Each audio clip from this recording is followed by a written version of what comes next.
अब भारत की रफ्तार को कोई नहीं रोक पाएगा। अब भारत से आगे कोई नहीं निकल पाएगा। मोदी राज में भारत ने भरी सबसे ऊंची उड़ान। भारत के पड़ोसी भी हैं हैरान।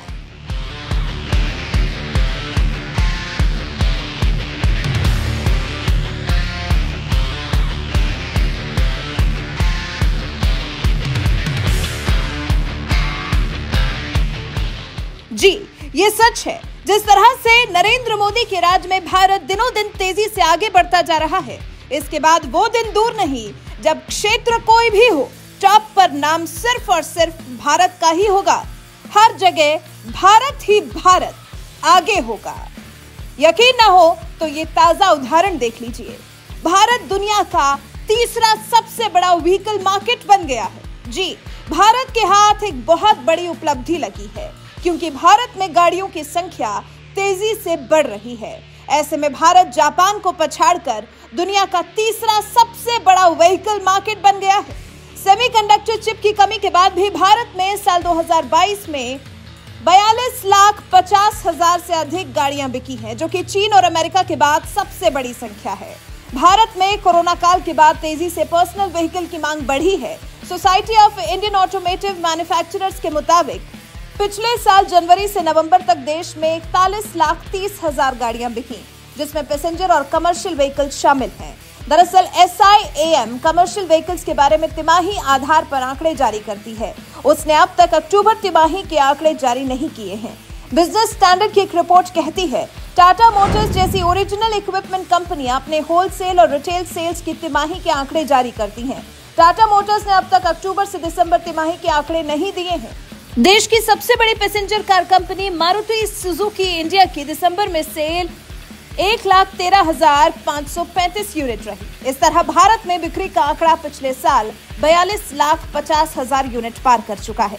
शुरुआती आंकड़ों के मुताबिक जापान में पिछले साल 42 लाख गाड़ियां बिकी, जो 2021 की तुलना में 5.6% कम है। जानकारों का कहना है कि भारत में गाड़ियों की बिक्री में अभी भारी ग्रोथ की गुंजाइश है। इसकी वजह है भारत जल्द ही दुनिया में सबसे ज्यादा आबादी वाला देश बनने जा रहा है।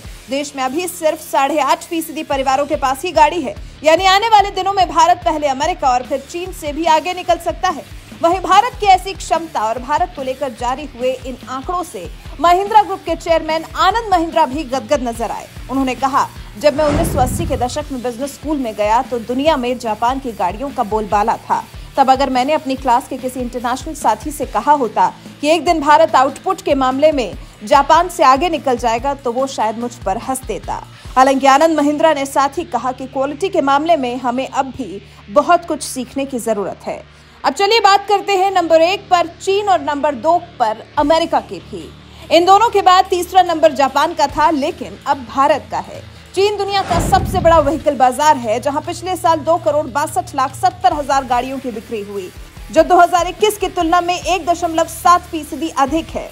वहीं इसी तरह अमेरिका में भी पिछले साल 1,38,90,000 गाड़ियों की बिक्री हुई, जो कि 2021 की तुलना में 7.8% अधिक है। वहीं अब लिस्ट में जापान की जगह भारत ने अपनी जगह बना ली है। सोचिए, ग्लोबली सबसे बड़ी अर्थव्यवस्था की लिस्ट में भारत का 5वां स्थान है, जो कि अपने आप में एक बहुत गर्व करने वाली बात है। बीते साल ही भारत यूनाइटेड किंगडम को पीछे कर खुद 5वें पायदान पर आकर खड़ा हुआ था। इस लिस्ट में अभी भारत से आगे चीन, जापान, अमेरिका, जर्मनी बने हुए हैं।